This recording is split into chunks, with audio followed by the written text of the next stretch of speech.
Hi hello नमस्कार, तुमचं सगळ्यांचं पुन्हा एकदा स्वागत आहे माझ्या यूट्यूब चॅनलला. आणि तुमचा सगळ्यांचा हट्ट होता की एका व्हिडिओमध्ये अभिदादाला घेऊन ये आणि तुम्ही दोघांनी तुमची लव्ह स्टोरी आमच्यासोबत शेअर करा.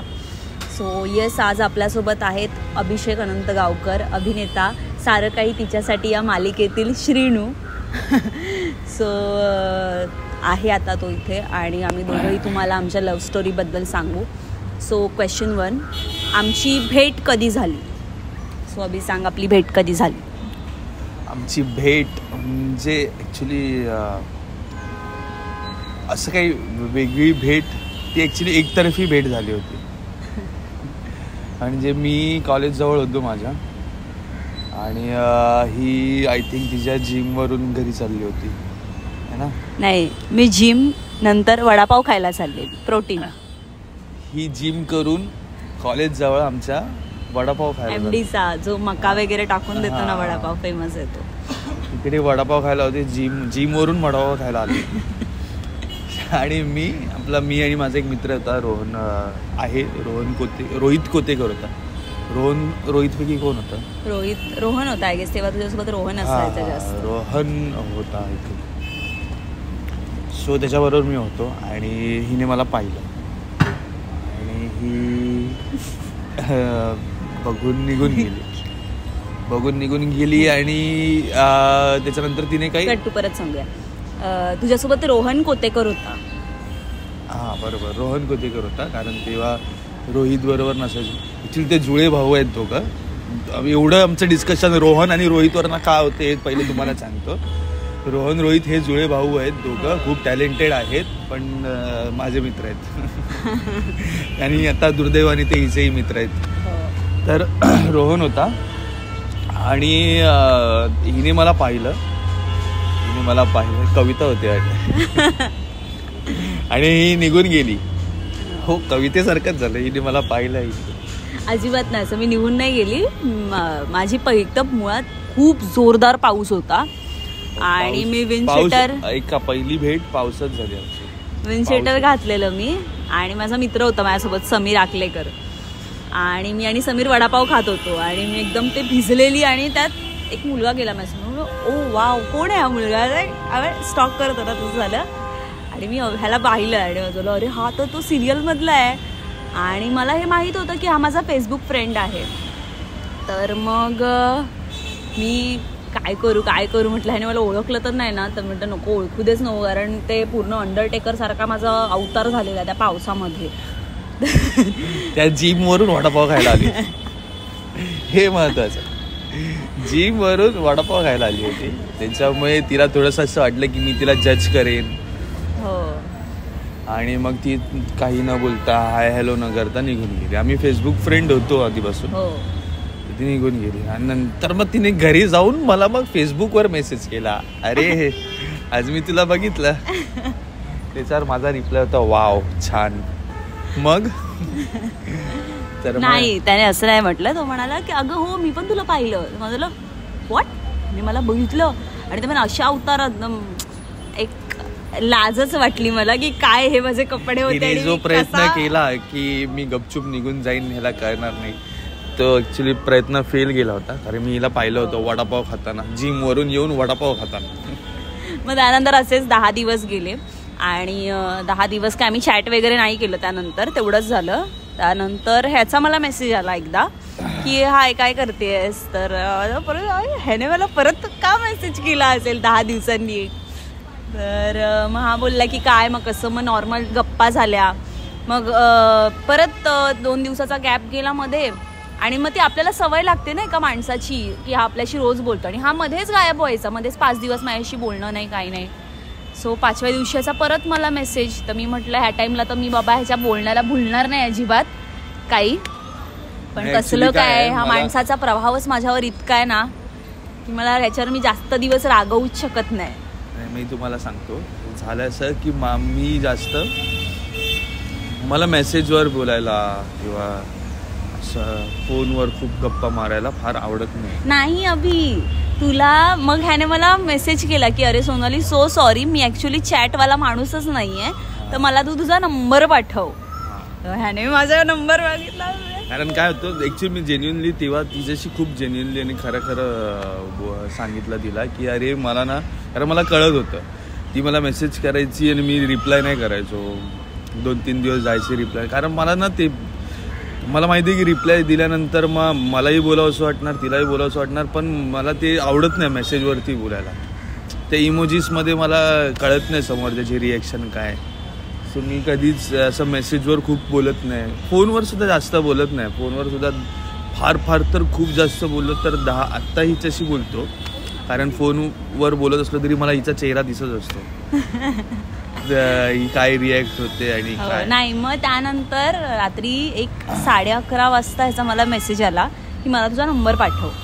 तर मग मी ह्याला एक अर्धा महिना झालेला तोपर्यंत, मग तेव्हा मी त्याला नंबर पाठवला. मला डेटही अजून आठवते आहे, 30 जुलै डेट होती. आणि मग मी याला माझा नंबर पाठवला आणि त्यानंतर मग याने मला फोन केला म्हणजे त्याच रात्री याने मला फोन केला, नंबर पाठवल्या. आणि मग अगं मला नाही, अगं मी जरा कामात होतो. मग त्याचं सुख म्हणजे तेव्हा चालू होती सिरियल आणि तो त्याच्यामध्ये बिझी असायचा. सो मग आमचं बोलणं झालं कॉलवर आणि 1 ऑगस्ट महिना सुरू झालेला असा. आणि आमचं बोलणं डिस्कशन झालं की अरे अभि तुला काय आवडतं खायला. तर हा म्हणाला मला सी फूड खूप आवडतं. तर म्हटलं अरे मला पण सी फूड आवडतं, मला क्रॅब्स भयंकर आवडतात. तर हा म्हणाला की मी ह्याला ऑफर केलं मग की नेक्स्ट फ्रायडे आपण जेवायला जायचं का. मला प्रश्न विचारणार ते. तर हा मला म्हणाला की मला सांगताना असं मी त्या गेली रे मी तिकडे, मला खूप आठवलं सुरुवातीचे दिवस. आणि मग हा मला म्हणाला की ठीक आहे जाऊया ना जेवायला बाहेर, मी आहे 13 तारीखला आहे मी. तर हा मला विचारच ना की तू मला का असं जेवायला घेऊन चालली आहे. मग मी स्वतःच सांगितलं अरे माझा बड्डे असतो ना त्या दिवशी, मग मी तुझ्यासाठी थोडा वेळ काढेन. तर तेव्हा तर अरे तुझं बड्डे, अरे सोनाली वा वा वा, हा आपण जाऊया आपण. मग तर मी नक्कीच वेळ काढेन तुझ्यासाठी. त्या दिवशी पण मी तिच्यासोबत आपण सकाळी मंदिरात गेलो होतो. आणि हा मुलगा कधीच मंदिरात वगैरे न जाणारा मुलगा होता. जेव्हा मला भेटायच्या आधी असं काही नाही. मी सांगते मी सांगतो पहिलं मला जस्टिफिकेशन देऊ दे. मिलॉर्ड बिग बॉस मंदिरात वगैरे जाणारा न जाणारा असं नव्हतं, पण मी फार कमी जायचो, कधीच क्वचित कधीतरी असं मंदिरात कधीतरीच जायचो, म्हणजे खूप महिन्यांनी. हा एवढा कधीतरी जायचा की हा जेव्हा सकाळी रेडी झाला ना की माझी एक मैत्रीण येते तिच्यासोबत मंदिरात जायचं आहे, ह्याचे वडील शॉक झाले. काय कोण आहे ही मुलगी, आमच्या मुलाला बदलते. हा कधी सकाळी उठून मंदिरात न जाणारा मुलगा आज चक्क सकाळी उठून मंदिरात चाललाय. तर असा होता हा. मग त्यानंतर आम्ही मंदिरात गेलो, गणेश मंदिरात. हा ब्लॉग आपली लव्ह स्टोरी सांगण्याचा आहे की मी कसा होतो आणि कसं झालं हे सांगण्यासाठी आहे. म्हणजे पण हे बघाल एक मुलगी आल्यानंतर मुलाचं आयुष्य बदलतं आणि ते चांगल्या रीतीने बदलत असेल तर मग काय वाईट आहे ना. तुझं काय वाईट झालं का मी आल्याने? आयुष्य खूप सुंदर. बोल आता. हा मला वाटलं तू बोलतेस. काय झालं, बड्डेच्या दिवशी आम्ही सकाळपासून एकत्र होतो. आम्ही सकाळी दादरला गणेश मंदिरात गेलो. तो फोटो पण मी इकडे ठेवेल ना साईडला. तेव्हा माझे हिरवे केस होते. हिरवे केस. माझे मित्र हिला असे ओळखायचे की दादा हल्ली एका मुलीला भेटतो, हिरव्या केसांची मुलगी आहे. ही हिची माझ्या मित्रांमध्ये पहिली ओळख होती. एक मुलगी आहे जिला दादा रोज भेटतो, ती हिरव्या केसांची मुलगी आहे. तर असू दे. तर झालं असं की मग आम्ही मंदिरात गेलो, मग तिथून दुसरीकडे गेलो, मग जेवायला गेलो, मग जेवून मग नंतर खूप आम्ही तो दिवस अख्खा एकत्र काढला. आणि तेव्हा ॲक्च्युली आम्हाला दोघांना म्हणजे असं काहीच मला नाही माहीत, म्हणजे हिने मे बी ठरवलं असावं, कारण ही पहिल्याच काय म्हणतात ते बघता क्षणी प्रेमात वगैरे पडली होती. पण मी असा फ्लोमध्ये गेलो, कारण त्या दिवशी एक दिवस तिच्यासोबत घालवला तर ती कंपनी आवडायला लागली आणि मग म्हटलं की या कंपनीत जॉबला लागला. नाही आम्ही सुरुवातीला खूप भेटायचो, म्हणजे कसे भेटायचो, दोघंही जिम वरनं सुटायचो आणि मग जिम वरनं आम्ही दोघं चहा प्यायला जायचो. नंतर काय झालं ना मी सांगणार काय झालं माहितीये का. हा तर आम्ही चहा प्यायला वगैरे भेटायचो आणि मग मला तर सुरुवातीलाच हा खूप आवडलेला आणि मी तर ह्याला सिग्नल्स देतच होती, कारण हा एकदम उंच, डार्क, टॉल, हँडसम असा मुलगा होता आणि मी याला सारखी सांगायची मला ना असाच मुलगा हवा. एवढी फ्लर्ट करायची ना, बापरे. डायरेक्ट आणि डायरेक्ट, म्हणजे असं काही त्याला बॅरियर किंवा असं वगैरे फ्लर्ट नाही, डायरेक्ट फ्लर्ट करायची. माझा स्वभावच आहे तो, मला स्पष्ट बोलायला खूप आवडतं, मी खूप स्ट्रेट फॉरवर्ड आहे. सो त्यामुळे आहे माझा स्वभाव. पण मला तिचा म्हणजे ते कधी जे आहे ते आहे, मी उगाच खोटं वागत नाही. तिचं बोलणं वगैरे मला तेव्हा पण कधी असं चीप नाही वाटलं किंवा आणि इग्नोर करावं असं नाही वाटलं, कारण मे बी ते मला पण तेव्हा कुठेतरी आवडत असावं. कारण तिची कंपनी, तिच्याबरोबर असणं, तिचं बोलणं, तिच्याबरोबर गोष्टी शेअर करणं, तिने माझ्याबरोबर गोष्टी शेअर करणं, हे सगळं तेव्हा म्हणजे आवडत होतं. हळूहळू मग आम्ही ती म्हणते तसं जिमवरनं निघालो की एकमेकांना फोन जायचे, मग आम्ही भेटायचो. मग मी वडापाव खायला, मी नाही वडापाव खायला जिमवरून मी नाही वडापाव खायला. हां, मी मग हां तसं मला आवडायचं आणि मी ह्याला एकतर हा ते उंच म्हटलं आणि दिसायला सुंदर वगैरे आणि त्यात हा मालवणी, माझ्याच गावचा, हाच आहे. आणि दुसरी गोष्ट म्हणजे मॅनिफेस्ट केलेलं तेव्हा मी की मला ह्याच मुलाशी लग्न करायचं. मी तर एव्हरी टाइम, आम्ही दोघंही मठात, मग तेव्हा ह्याला मी मारून मुटकून, एकाचं हनुमान करतात तसं त्याला मारून मुटकून मी मठात घेऊन जायची की नाही तू चल. हा कधी तसा नाही ना, दर गुरुवारी वगैरे मठात जाणारा हा मुलगा नव्हता. मी दर गुरुवारी खूप आधी जायचो, पण ते असं काही खूप ठरवून नाही जायचो. कधीतरी असं वाटलं तेव्हा मंदिरात जायचो, असं काही ठरवून गुरुवारी नाही. पण स्वामींची भक्ती आणि स्वामींची ओढ हिच्यामुळेच मला लागली, कारण तिच्याबरोबर मी दर गुरुवारी मठात जायचो. मला स्वामींची ओळख झाली आणि मला ते आवडायला लागले. हां, मग मी मठाला घेऊन जायचे आणि स्वामींना नेहमी सांगायची, स्वामी प्लीज प्लीज मला ह्याच्याशीच लग्न करायचंय, प्लीज प्लीज प्लीज काहीतरी करा चमत्कार, काहीतरी करा चमत्कार. असं म्हणता म्हणता जे माझं करिअर पिक पॉईंटला आलं आणि मग आता नॉनस्टॉप चालूच आहेत सगळ्या गोष्टी आणि आय एम व्हेरी ब्लेस्ड. माझा स्वामी जसं नेहमीच सांगत असते सगळ्यांना की मी त्यांची मुलगी आहे आणि ते मला कधीच कुठे कमी पडू देत नाहीत. सो त्यांनी मला असा राजकुमार पाठवला माझ्या आयुष्यात, जो मला खूप समजतो, माझी काळजी घेतो.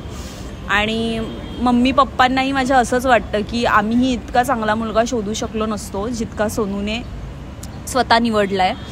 सो ह्याच्याहून अजून जास्त चांगलं काय असू शकतं आपल्यासाठी, की आपल्या मम्मी पप्पांना वाटतं की आपण बेस्ट चॉईस केलं आहे. नाही, माझं मी थोडक्यात सांगतो, तुझी साईड सांग, तू कधी माझ्या प्रेमात पडला. मी तर तुझ्या प्रेमातच आहे. तेच सांगतोय की ही बिंदास फ्लर्ट करायची, पण तेच मी म्हटलं ना की हिच्याबरोबर बोलणं आणि हिच्यावर राहणं मग आवडायला लागलं. मग आम्ही रोज भेटायचो, अजूनही आम्ही रोजच भेटतो. कधीतरी एखादा दिवस असा येतो की खूपच काम आहे आणि शूटिंग खूपच लेट संपलं आहे, रात्री 12-1 वाजता आणि मग घरी जातो, तर ते जरा कठीण होतं. पण ऑलमोस्ट आम्ही तेव्हापासून जे रोज भेटायला सुरुवात केली ते रोजच भेटायचो आणि जवळजवळ 1.5-2 महिने आम्ही फक्त गप्पा आणि एवढ्या गप्पा मारल्यात. ती किस्से सांगायची तिच्या लहानपणीचे आणि हे ते, तोपर्यंत असं काही आपण रिलेशनशिप आणि हा विषय नव्हता निघत. ती बिंदास फ्लर्ट करायची, पण असं काही विषय नाही, मी पण नाही काढला, मला पण माझा टाइम हवा होता.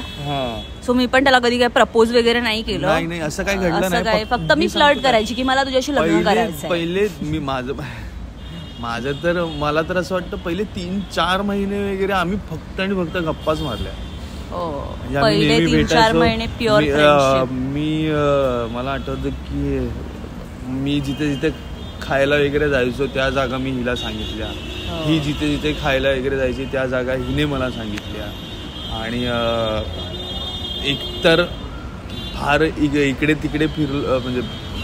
आणि मुळात आमच्या दोघांचं पटलं पण ह्यामुळे, कारण आमच्या दोघांमध्ये 7 वर्षाचा गॅप आहे दोघांच्या एजमध्ये. हा माझ्यापेक्षा मोठा आहे पण वाटत नाही. एक आता स्वतःच कौतुक करते, मी खूप लहान वयातच खूप मॅच्युअर असल्यामुळे त्याचं माझ्याशी खूप जमलं. त्याचं माझ्या मैत्रिणींशी किंवा माझ्या मित्र परिवाराशी जास्त त्याचं पटत नाही. त्याचं म्हणणं असतं, सोनाली तू तुझ्या एज ग्रुपपेक्षा खूप मॅच्युअर आहेस आणि म्हणून मला तू. अरे हा पण तू हे म्हणतोस बघा.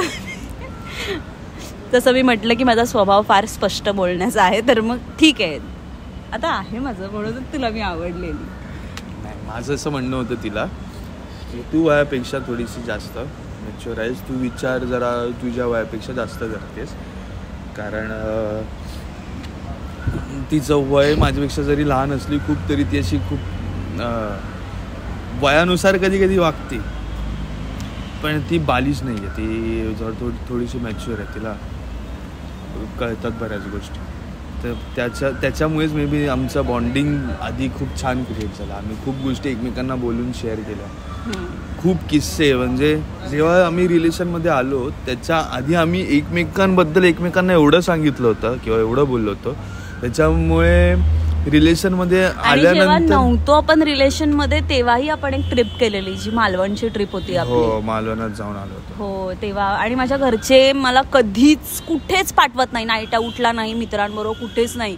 पण मी माझ्या घरच्यांना सांगितलं आणि तेव्हा तर अभि तर असाच नुकता मला भेटायला लागलेला. म्हणजे घरी त्याला मी काय लगेच पहिल्याच्यातच नाही घेऊन गेलेली, 4 महिने वगैरे. नंतर चिकन केलं होतं, खूप चिकन वाढलं होतं. हो, आणि हा लेट आलेला त्या दिवशी. पण बिचारी माझी मम्मी 2 वाजता जेवण बनवून तयार होती आणि हा 5 वाजता आलेला. जाऊ दे, हा नेहमी त्याला सवयच लेट यायची, आता मला ते यूज टू झालंय.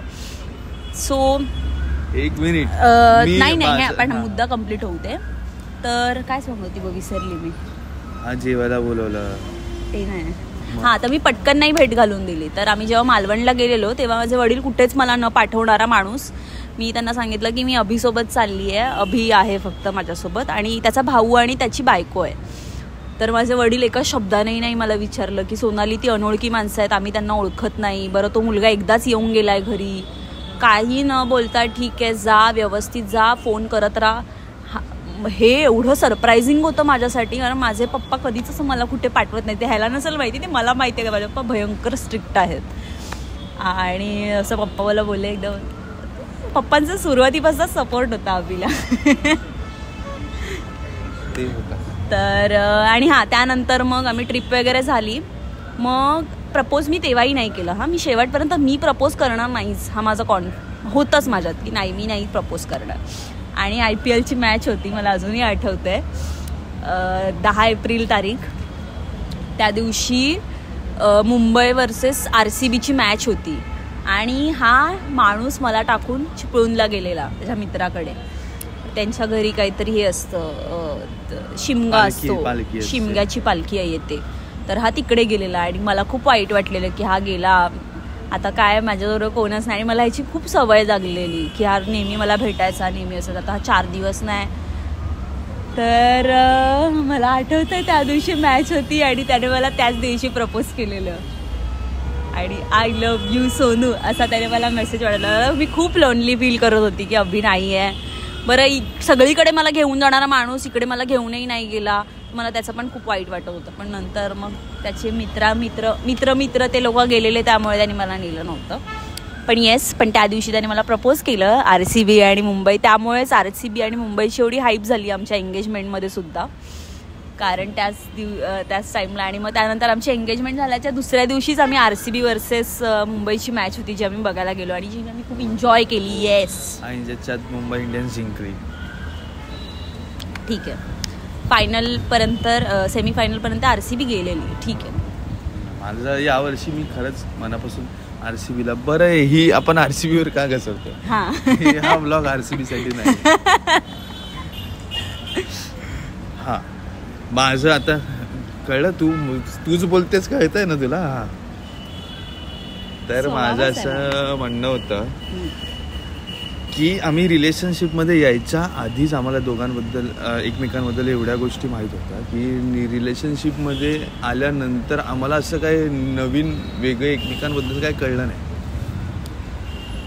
म्हणजे आम्ही एकमेकांना पूर्ण म्हणजे ओळखून झालो होतो.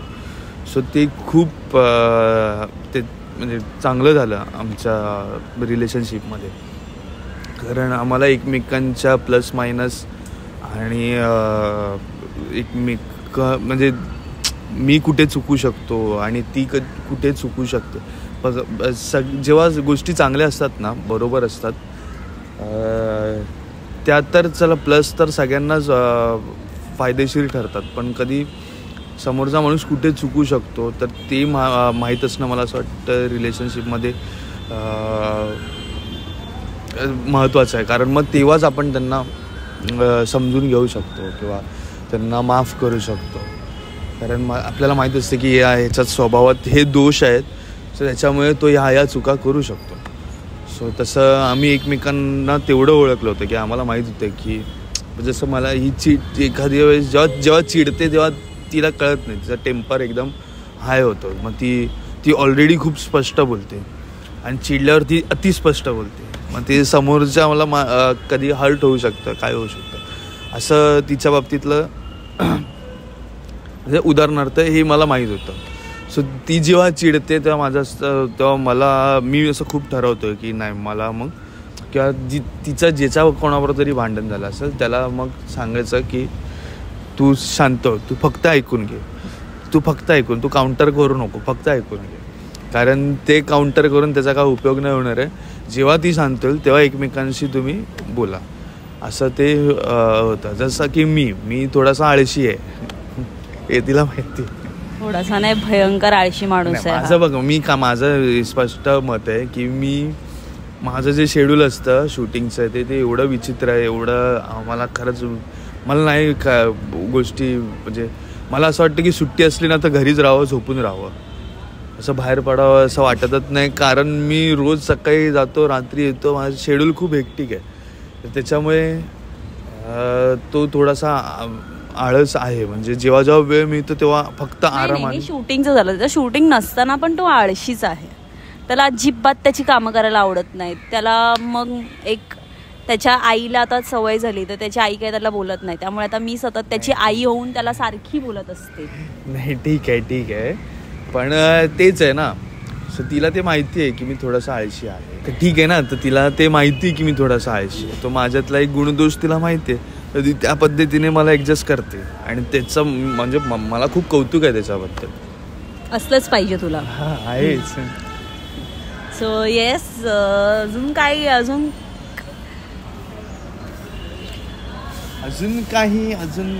नाही. मग नंतर मग प्रेमात पडलो. आणि बाय द वे एक गोष्ट क्लिअर म्हणजे झालीच पाहिजे, मी श्रुतिकला भेटायच्या आधीपासूनच हा माझ्या लाईफमध्ये आहे. सो हे आधी तुम्ही ते बंद करा, तू स्वतःच्या तोंडानेच सांग. मला खूप म्हणजे मी मजा घेत असतो ते सगळे कमेंट्स. पण ती गोष्ट खरी आहे की श्रुतिक बरोबर हिची ओळख व्हायच्या आधीपासूनच आम्ही एकमेकांना ओळखतो आणि त्याच्या आधीही आम्ही भेटलो आहे. म्हणजे तिने सांगितलं माझा पायगुण मी पांढऱ्या पायाचा नाही आहे की मी माझ्याशी म्हणजे आम्ही दोघं भेटल्यानंतर तिचे फॉलोअर्स खूप जास्त ग्रो झाले. आणि म्हणजे तिने आधी मे बी ठरवलं पण नव्हतं की कॉन्टेंट क्रिएशनमध्ये काहीतरी करायचं. लाफा देईन सॉरी जरा जास्त कळलं काय. नाही असं नाही. इन द सेन्स ती फार सिरियस नव्हती या गोष्टीला. नाही अजिबात नाही. मी खूप सिरियस होती. मी आधी मी माझ्या सगळ्या इंटरव्ह्यूज मध्ये सांगितलंय की मी नीलच्या व्हिडिओज खूप बघायची आणि नीलच्या व्हिडिओज बघून मला असं व्हायचं की अरे यार एवढा भारी करतो हा माणूस, मला असं काहीतरी करायचंय.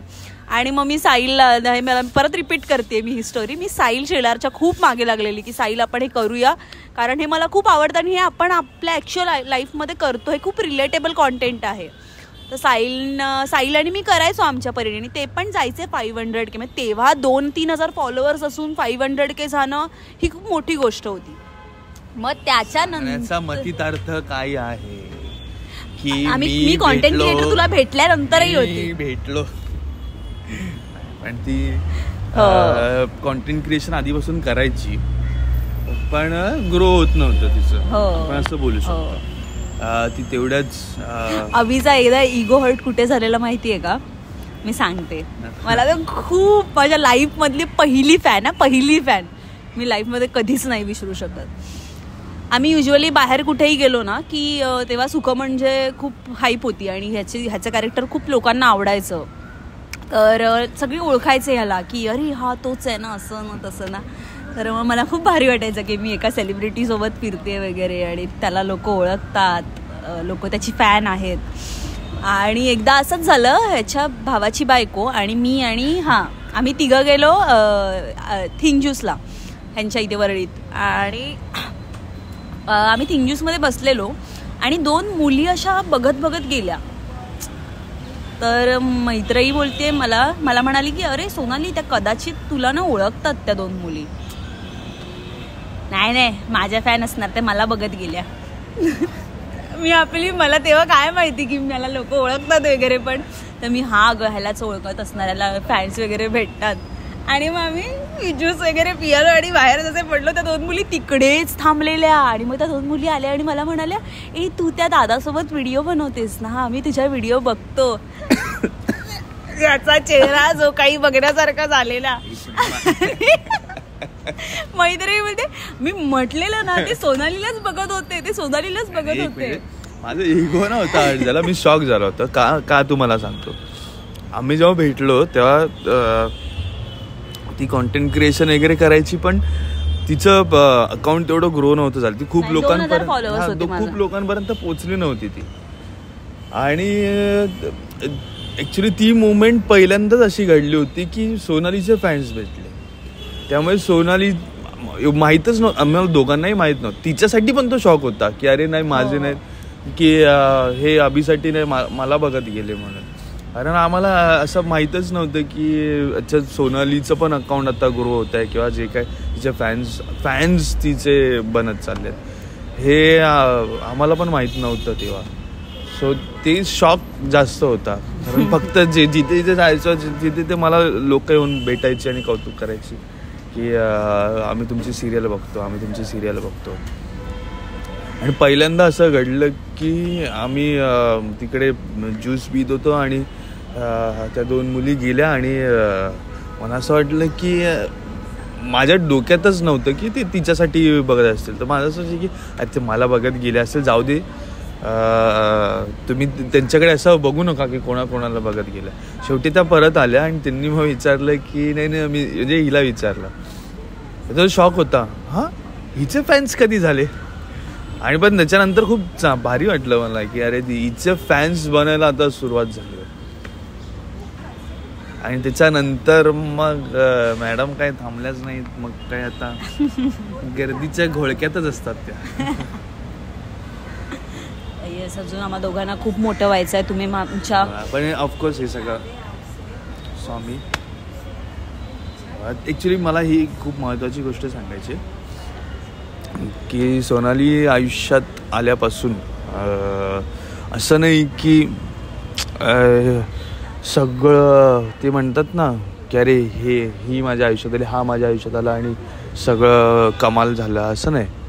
पण मी तुम्हाला एवढं सांगेन की ती आयुष्यात आल्यापासून माझे जे फॉल्स पण आले ना किंवा उतार जे आले ना, त्या उतारात पण मी कधी खचलो नाही तिच्यामुळे. कारण मे बी तिने त्या ह्याच्यात मला खूप सावरलं. आणि सगळ्यात महत्त्वाचं म्हणजे स्वामींची आणि माझी गाठ भेट तिने घडवून दिली. जो माझ्या आयुष्यात जो पीस आहे किंवा जो विश्वास मी त्यांच्यावर सोडला आहे तो मी नेहमीच म्हणजे थँकफुल असेन तिला. आणि दुसरी गोष्ट म्हणजे तेच मी म्हणतो की जे उतार असं नाही की सगळंच कमाल होत गेलं, आले दोघांनी पण खूप म्हणजे हे वाईट काळ पण आला तर दोघांनी एकत्र फेस केला आणि त्याच्यात जास्त कळतं ना आपल्याला, लाईफ आपल्याला जास्त कळते. सो ती होती म्हणून मी ते सर्वाईव्ह करू शकलो. सो त्याच्यामुळे ॲक्च्युली आमच्या रिलेशनची गंमत आमचं रिलेशन अजून स्ट्रॉंग झालं असं मला वाटतं. नाही रडणार नाही. अजून काय, अजून साखरपुडा आहे, झाला आहे. आणि त्याच्यानंतर तर खूपच आता तर सगळ्यांचंच प्रेम मिळतं आहे, म्हणजे सगळ्याच लोकांचं खूप प्रेम मिळतं आहे, आशीर्वाद मिळतात. ते आशीर्वाद असेच राहू द्या.